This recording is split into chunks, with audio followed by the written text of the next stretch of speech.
the systems approach, as the succeeding lectures will tell you, there's several ideas in systems approach, and this was very popular in the 1950s and the 1960s.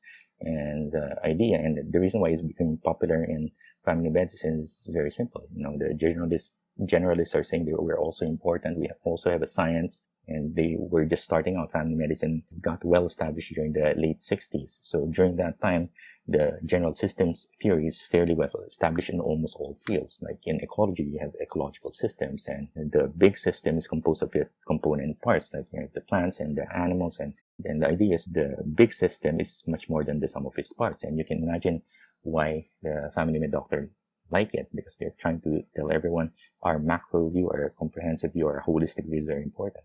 What they're actually saying is, knowing about the heart is great, and knowing about the lungs is great, or even the psyche, psychiatrists is great, but the human being, the patient you're treating, is much more than the sum of his parts. That's pretty much it. That's the reason why they like it. And the other idea that goes along with the systems approach is smaller systems are part of bigger systems, which they also like. Family medicine like that, because what they're saying is, family medicine doctors do the clinical stuff, which, treats the disease affecting particular organs, but then they also treat the individual, but they also interact and help out the family, and they also live in the community, and they come up with ways to manage diseases and health-related problems and issues in the community level. That's pretty much the systems approach. And so when we present to you the systems approach, we kind of describe things per system.